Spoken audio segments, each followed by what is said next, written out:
Bueno, no nos hemos dado cuenta, pero el negacionismo ha habitado con nosotros desde antes que naciéramos.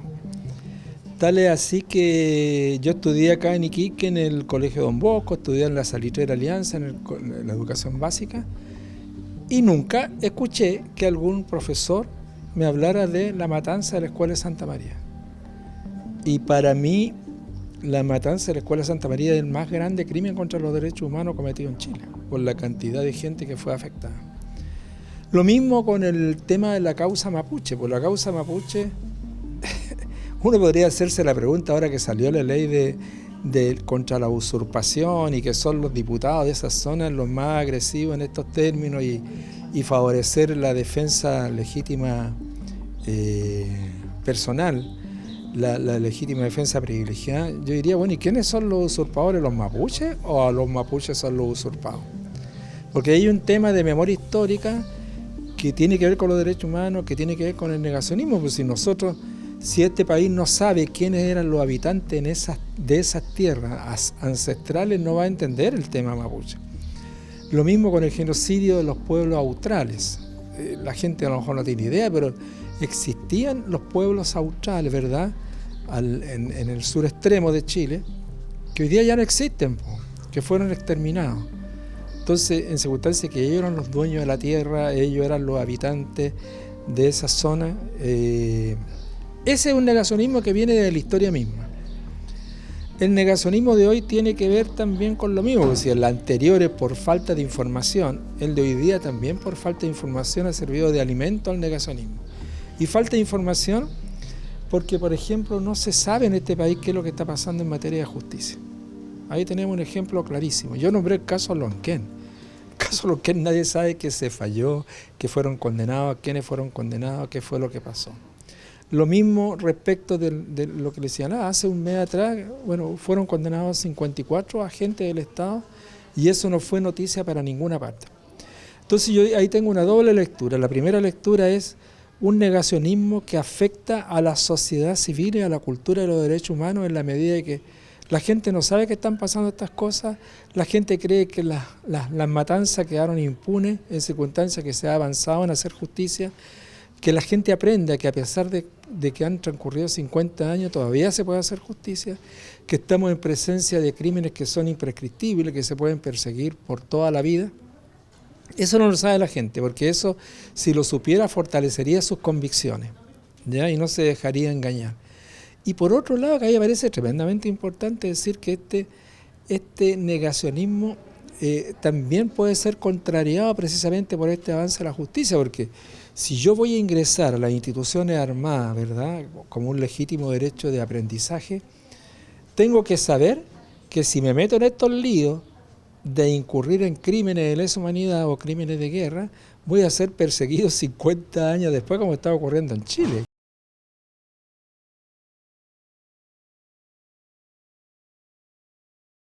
Los medios tradicionales no existen. No existen en Mercurio, no existen en Editorial. Imagínate el negacionismo. Ya viene también ella sus raíces hace un par de años atrás, es decir, no un par de años, bastante años.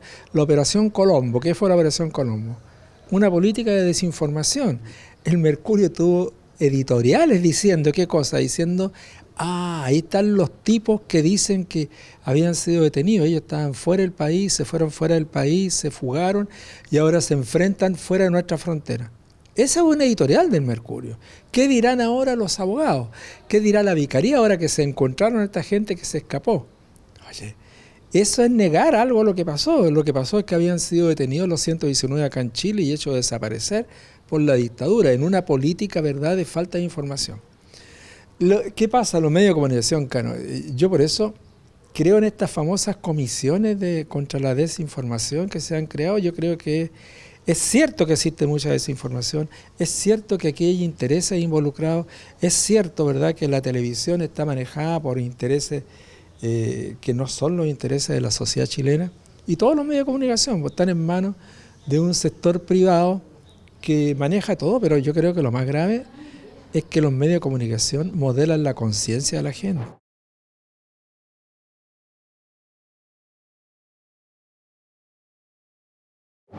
Ahora, en el marco de una sociedad como la nuestra, donde impera efectivamente altos grados de inseguridad, eso no implica de que la persona pueda hacerse justicia por mano propia.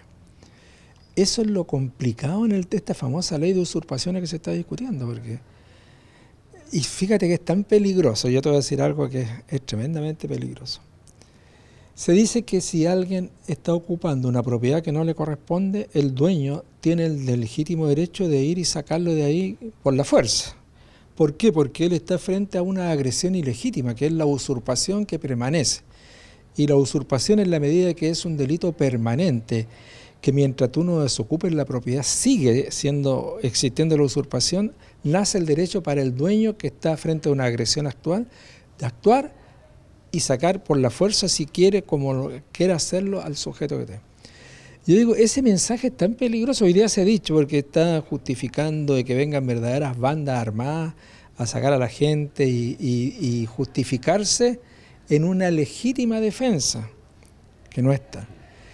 ¿Qué pasa con los familiares de los detenidos desaparecidos? Los familiares de los detenidos desaparecidos están en presencia de un delito de carácter permanente, igual que la usurpación. O sea, el familiar podría tener derecho a ir ante el que secuestró a su marido, ir ahora y agarrarlo a balazo y decir, estoy bajo legítima defensa.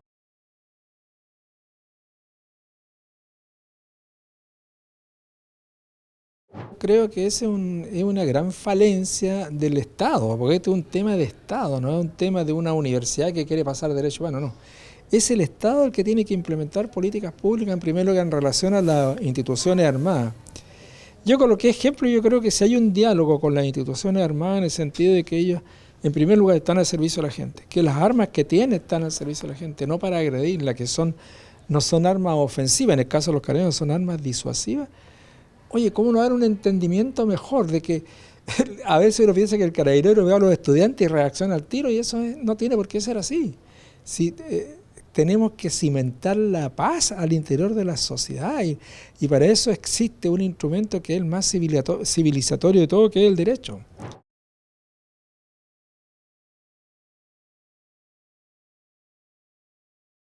Yo creo que la derecha está ensoberbecida.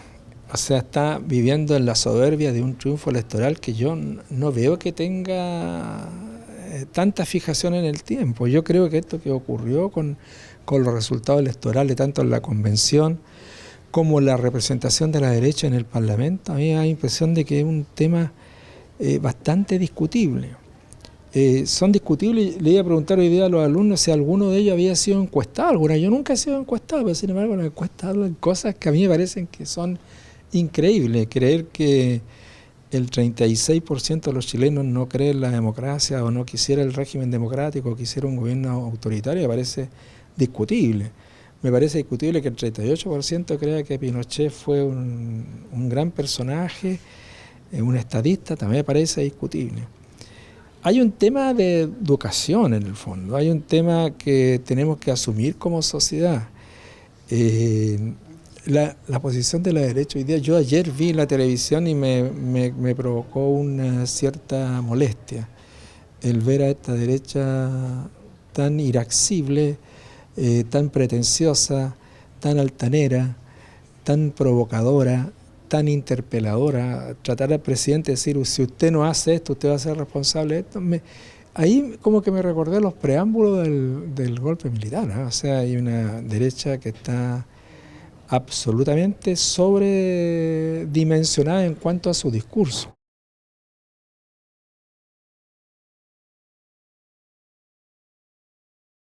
Es que trabajar en derechos humanos, no hay vuelta, no hay vuelta. Si no tienes paciencia no logras nada. Bueno, eso es un poco la eficiencia de este trabajo.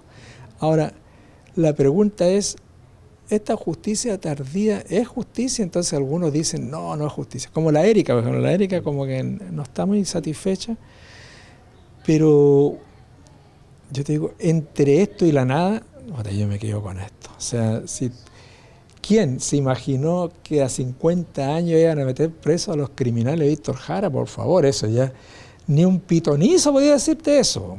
Entonces, ¿cómo se logra? Oye, con mucha paciencia, con mucha negativa de las autoridades, con muchos obstáculos en la investigación, pero derechos humanos es eso. Yo hablaba de los 10.000 recursos de amparo que presentó la Vicaría, y tú dirás, ¿y la Vicaría dejó de presentar recursos de amparo? No, siguió con el 10.001, 10.002, 10.003.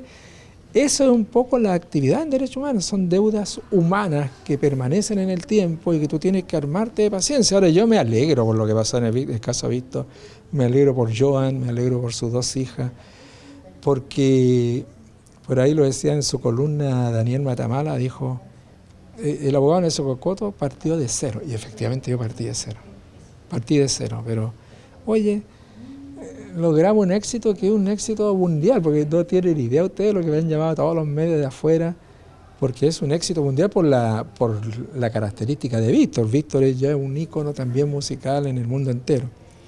Fue muy difícil, pero si tú tienes fe en lo que haces, lo logras.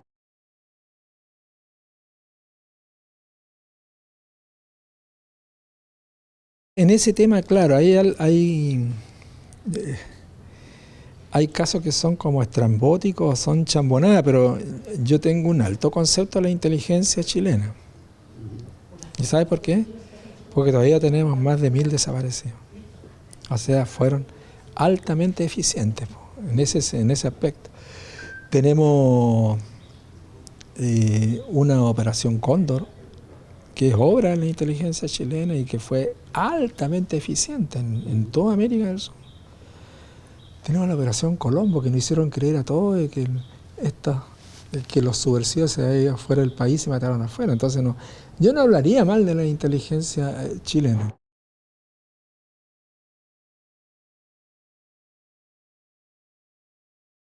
Había una política que lo unía a todo, que era la política del exterminio.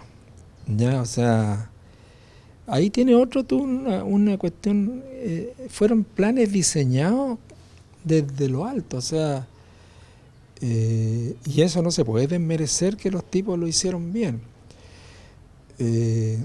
No cualquier aparato de inteligencia te va al corazón de Washington a explosionar a Letelier, o sea, eso.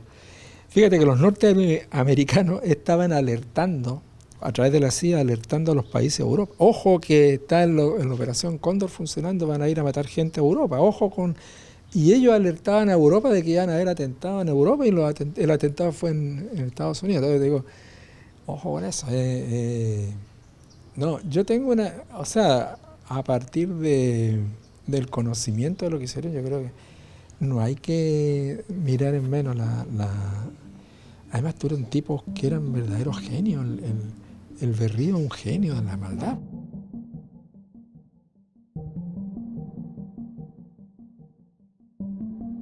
Yo me temo que sí, pues. Yo me temo que sí. Me temo que las instituciones armadas, como te digo, no, en la medida que no tengan esta enseñanza en derechos humanos, en la medida que no entiendan cuál es su función primordial, en la medida que entiendan que no pueden agredir a su propio pueblo, ¿ya? Y que las armas tienen otro destino. Yo me temo que no ha cambiado esa mentalidad. A pesar de lo que escuché el otro día hablar al ex comandante en jefe Martínez, que encuentra absurdo que no se hayan entregado los cuerpos, bueno, y un montón de cosas que hace crítica, pero hay que hacerla cuando uno está en el mando, ¿me entiendes? No después. Pero eso es un indicativo de que podrían estar cambiando las cosas, a pesar de que no hay nada más que me refuerce la idea de que ya cambiaron.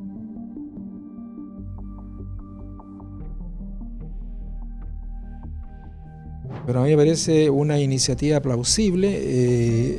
Tengo la sensación de que la información está diseminada en la sociedad chilena, y cuando hablo en la sociedad chilena hablo en los agentes, hablo en los conscriptos, hablo en gente que participó en estas circunstancias y que lo tiene guardada, porque yo creo que con el paso de los años ya debieran entregar esta información y se vayan a morir tranquilos, porque ya están en el final de sus días. Creo que de ese punto de vista sí, y además hay